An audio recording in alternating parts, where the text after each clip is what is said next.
Good morning friends, এখন বাজে সকাল 9:30। 9:30 থেকে আজকের ব্লগটা স্টার্ট করছি। অয়ন চলে গেছে চুল কাটতে। আমি আজকে তাড়াতাড়ি উঠে পড়েছি, 6টার সময় উঠে পড়েছি। আজকাল না খুব সকাল সকাল ঘুম ভেঙে যাচ্ছে। যখন বাইরেটা এরকম সুন্দর রোদ উঠছে সকাল সকাল ঘুম ভেঙে যাচ্ছে, আর যখন দেখছি ভীষণ মেঘলা মেঘলা ওয়েদার, ভীষণ ডিপ্রেসিং লাগছে। আর 8টা 8:30টার আগে তো খাটই ছাড়ছি না।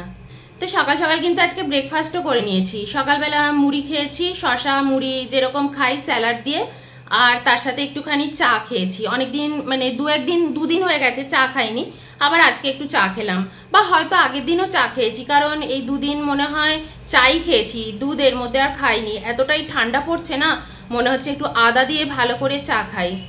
আর এই যে ডক্টরের কাছে গিয়েছিলাম আমি, আয়ুর্বেদ ডক্টরের কাছে, সত্যি ডক্টর খুব ভালো। আমি এখনই কিছু বলবো না, আমি তো ওষুধ খাওয়া স্টার্ট করেছি, তোমরা আমার এনার্জি লেভেলও দেখতে পাচ্ছ। এখন আমি এই নিয়ে কিছু বলবো না, ফিঙ্গার ক্রসড যে সব কিছু যেন আমার ভালোভাবে থাকে, সবই ঠিকঠাক হোক, এটাই আমি চাই। আমি আবার ডক্টরকে এটাও বলেছি কলকাতায় যাব, আমার কিন্তু খুব বেনিয়ম হবে। তো ডক্টর ভরসাও দিয়েছে, বলছে কোনো চিন্তা করো না, তুমি শুধু নিয়ম করে ওষুধগুলো ঠিকঠাক খেয়ে যাও, এটাই বলেছে। আর বললাম না, ডক্টর কিন্তু আমাকে একটা আয়ুর্বেদ ট্রিটমেন্টও নেওয়ার কথা বলেছিলেন। ওই যেটা মনে হয় আগের দিনই আমি তোমাদের ব্লগে আলোচনা করেছিলাম, ওটা হচ্ছে ঘি দিয়ে ট্রিটমেন্টটা, ঘি খাওয়ানো, প্রত্যেক দিন মর্নিংয়ে গিয়ে গিয়ে ঘি খেতে হবে। তো যদি দেখি আমার ইমপ্রুভমেন্ট সেরকম না হচ্ছে, ডক্টরও তাই বলেছে, যদি আপনার বডির ক্যাপাসিটি দেখেন যে সেরকমভাবে ইমপ্রুভ হচ্ছে না, তবেই ট্রিটমেন্টটা নেবেন, কিন্তু এই ট্রিটমেন্টটা খুব ভালো। তো এখন আমি আমার ফুল ট্রিটমেন্ট আয়ুর্বেদের উপরেই নিচ্ছি। শুধু একটাই হচ্ছে, গলাটা ভীষণ ঘ্যান ঘ্যান করছে, আমার সর্দি কাশিটা হয়ে গেছিল, তো ওটা কমছে না, ওটা কমে গেছে কিন্তু কফটা ঠিক বেরোচ্ছে না। আজকে না সেরকম আর কোনো কাজ নেই, একটা পাঁচমিশালি তরকারি রান্না করব, টমেটো পোড়াতে বসিয়ে দিয়েছি। একটু টমেটো পোড়া খাবো, আমলকি পোড়া খাবো, আর রসুনও পোড়াবো, ওই একসাথে সব মাখা করব। অয়নকে একটুখানি ধনেপাতা আনতে বলে দিয়েছি, একটু ধনেপাতা আলু, কারণ এই সপ্তাহে তো আর থাকবো না, চলে যাব কলকাতায়, সোমবার দিন আমরা যাবো, আর আজকে হচ্ছে শুক্রবার। তো একটু সবজিপাতি এনে স্টোর করব, কালকেও আমি একটু বেরোবো, আইব্রোটাও না প্লাক করে যাব। আমি তাও 4-5 মাস হয়ে গেছে আইব্রো কিন্তু আমি একদমই প্লাক করি না, ওই ঘরেই একটুখানি ঠিকঠাক করে সেট করে নিই। এবার ভাবছি কালকে পার্লারে গিয়ে আইব্রোটাও করে নেব, হেয়ার কালারগুলো যা যা করার করে ঠরে নেব। এখানকার যা বাজে জল, আমি যবে থেকে ব্যাঙ্গালোরে এসেছি তবে থেকেই আমার হেয়ার সাদা হতে গ্রে হতে শুরু করে দিয়েছিল এখানের জলে। আজ থেকে 15 বছর আগের থেকেই আমি এটা দেখছি। আমাদের বাড়িতে আমার দিদিরও এখনো অবধি চুল পাকেনি, আমার দিদি আমার থেকে 7-8 বছরের বড়, তারও এখনো অবধি চুল পাকেনি। আমার মায়ের তো হালে চুল সাদা হয়ে গেছে, কিন্তু আমার আমাদের বাড়িতে কারুর এত তাড়াতাড়ি চুলে গ্রে ধরেনি যতটা আমার ধরেছে এই বাইরে ব্যাঙ্গালোরে আসার পর থেকে। তো যাই হোক, এবার রান্নাঘরে চলে যাব, দুপুরের রান্না করব একটা পাঁচমিশালি তরকারি আর ভাত, আর ঘরটাও ঝাড় দিয়ে দেবো। অয়ন তো চলে গেছে, তো এই ফাঁকে ঘরটা ঝাড় দিয়ে পরিষ্কার করে নিই, ও একেবারে এসে স্নান টান সেরে পুজো দিয়ে দেবে। এখন আমার না ঘরে বসে বসে কি হয়েছে জানো তো, একদম না কোথাও যখন বাইরে ঘুরতে ঠুরতে যাওয়ার কথা ওঠে, আমার না কেমন একটা যেন লাগে, মনে হয় এই আবার বেরোতে হবে, এই এতদিন না বেরিয়ে এরকম হয়ে গেছে। অয়ন বলে যে তুমি না ঘুরতে বেরোনো উচিত। আগে আমরা কত জায়গা ঘুরেছি, কোথায় না ঘুরেছি, রাজস্থান ঘুরেছি, লে লাদাখ ঘুরেছি, আমাদের সাউথে তো কিছু আর বাকি নেই, তিরুপতি বালাজি থেকে, উটি থেকে, কোডাইকানেল থেকে সব জায়গায় ঘুরেছি।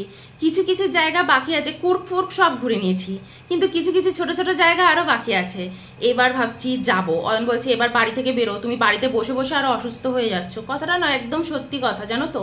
আমি না ঘরে আমার লাইফস্টাইলের জন্যই কিন্তু আরো বেশি আমি অসুস্থ হয়েছি, এটা ডক্টরও তাই বলছেন যে লাইফস্টাইল ঠিক করুন, উঠুন, হাঁটুন, দৌড়ন, খাওয়া দাওয়া নিয়ে ভাববেন না, সেদ্ধ ভাত খাবেন, কিন্তু দৌড়দৌড়ি করবেন, ঘুরবেন ফিরবেন, বেড়াবেন।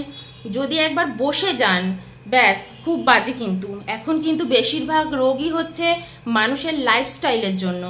মানুষের খেতে পাচ্ছে না, পড়তে পাচ্ছে না বলে কোনো রোগ নেই, লাইফস্টাইল ঠিকঠাক রাখা খুব দরকার। তো এই দেখো রান্নাঘরে গ্যাসের উপর টমেটো আমলকি পোড়া বসিয়ে দিয়ে আমি চলে গিয়েছিলাম গল্প করতে। এদিকে দেখো টমেটোটাও বেশ অনেকটা পুড়ে এসছে। এবার এর মধ্যে একটুখানি রসুন অ্যাড করে দিলাম, রসুনটাও এর সাথে পোড়া খাবো, খুব ভাল লাগে এরকম খেতে। আর ফুলকপিটাও ভাপিয়ে নিচ্ছি, ফুলকপিটা পাঁচমিশালি তরকারির মধ্যে দেব। আর এগুলো করতে করতে ভাবলাম এবার ঘরটাও ফার্স্টে না ঝাড় দিয়ে দিই, কারণ অয়ন চলে আসবে, এসেই ও স্নান সেরে নেবে, পুজো করবে। তো ঘরটা ঝাড় দেওয়া হয়ে গেলে মানে মেন কাজটা হয়ে গেল, বড় কাজটা হয়ে গেল। আর আজকে এত সুন্দর রোদ ঝলমলে আবহাওয়া, এত ভাল লাগছে। সূর্য দেবতাকে যদি একবার না সারাদিনে দেখতে পাই না, আমার একদম মন ভালো লাগে না। তো আজকে দেখতে পেয়েছি, খুব ভালো লাগছে, আর এনার্জিও প্রচুর। তো দেখো সমস্ত জামা কাপড় কাছাকাছি হয়ে গেছে, 2-3 ঘন্টার মধ্যে শুকিয়েও যাবে। এবার চলো ঘরে চলো। তো টমেটো মাখাটা ভাবছি মেখে ফেলবো, আর এদিকে তোমার বেগুনটাও ভেজে ফেলবো। অয়ন আসলে পরে ধনে পাতাটাও অ্যাড করে দেব, ও চলেই আসবে এক্ষুনি। পাঁচমিশালি তরকারি দেখো সমস্ত সবজি কেটে রেখেছি, আলু, বেগুন, ফুলকপি, শিম, কুমড়ো এই সমস্তই দেবো। আর লাস্টে একটু ধনে পাতাও ছড়িয়ে দেব। অয়ন এসে গেছে, বুঝতেই পারছো, ধনে পাতা কেটে একেবারে দিয়ে দিয়েছি, আর কিছুটা ধনে পাতা রেখে দিয়েছি, পাঁচমিশালি তরকারিতেও দেব।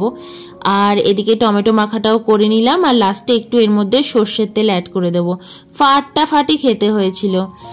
আর এই দেখো এদিকে আমি তরকারিটাও বসিয়ে দিচ্ছি, বড়িটা ফার্স্টে ভেজে নিচ্ছি। বিউলির ডালের কিছু বড়ি রয়েছে ঘরে, তো ভাবলাম পাঁচমিশালি তরকারির মধ্যে দিয়ে দিই। এবার যখন কলকাতায় যাব ভাবছি যদি পারি একটু বড়ি নিয়ে আসব। আর পাঁচমিশালি তরকারি যখন, তাহলে তো 5 ফোড়ন থাকবেই, 5 ফোড়ন দিলাম। আর ওদিকে হচ্ছে তেজপাতা।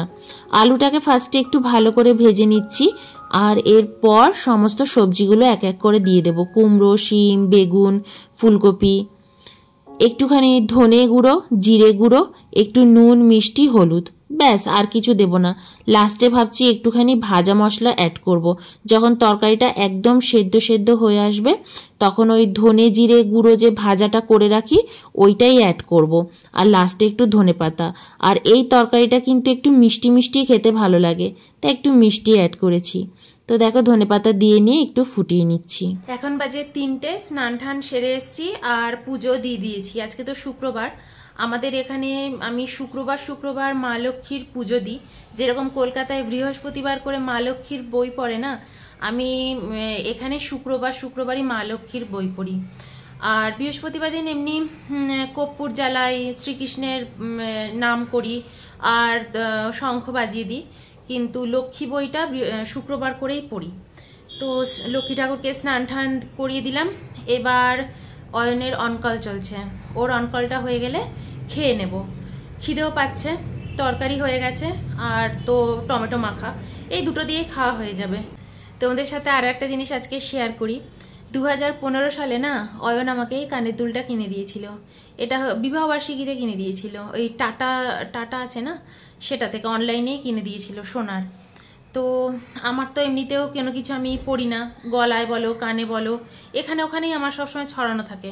গায়ে কখনো দেখবে না তুমি, হাত ফাঁকা কোনো কিছু পরি না। মানে আমার না মানে কোনো গয়নাগাটি কোনো কিছু পরতে ভাল লাগে না। আমার সারাক্ষণ মনে হয় আমার হাত খুচখুচ করছে, আমার কান খুচখুচ করছে, আমি তো কিছু পরে থাকতে পারি না। ইভেন গলাতে আমার যে পলাটা রয়েছে, ওই পলাটার জন্যই আমার সোনার চেনটা সবসময় পরে থাকার কথা, সেটা পর্যন্ত আমি পরি না, এদিক ওদিক খুলে রাখি। এর জন্য আমি বাড়িতেও খুব বকা খাই। মাও মাঝে মাঝে বলে গলায় কিছু পরিস নি, ধরো ভিডিও কল করছি বা কিছু, তো আমি এইরকমই এদিক ওদিক পরে থাকে। আগের বার না মানে আগের বছর 2023-এর কোন মাসে আমি বলবো না, সেটা আমার বাড়িতে কাজ হয়েছিল। তো সেই সময় কানের দুলটা না আমি খোয়া গিয়েছিল। তো আমি ভেবেছিলাম এটা একদম হারিয়েই ফেলেছি, আমার বাড়িতে নেই। তো আমি মনে মনে না শুধু একটা জিনিসই বলেছিলাম, যেই এটা নিয়ে যাক সেটা নিয়ে গিয়ে তার ওয়াইফকে গিফট করুক, আর মানে তার যেন ভালো লাগে, সে যেন ইউজ করে। আমার একটা মুহূর্তের জন্য, বিশ্বাস করো আমি এইমাত্র ঠাকুর আসন দিয়ে এসে বসছি, তোমাদেরকে এতটুকু আমি মিথ্যা কথা বলছি না, একটা মুহূর্তের জন্য না আমার মনের মধ্যে কিচ্ছু হয়নি কেন হারিয়ে গেল, আমার সোনা হারিয়ে গেল, সোনা হারানো খুব খারাপ, কিচ্ছু মনে হয়নি। শুধু মনে হয় যে নিয়ে গেছে সেটা ইউজ করুক, তার বউকে গিফট করুক, বা তার যে কাজের জন্য সেটা নিয়েছে সেই কাজটা হোক, হয়তো বিক্রি করে অন্য কিছু করবে। আমার মনের মধ্যে কিচ্ছুটি ছিল না, কিচ্ছুটি না।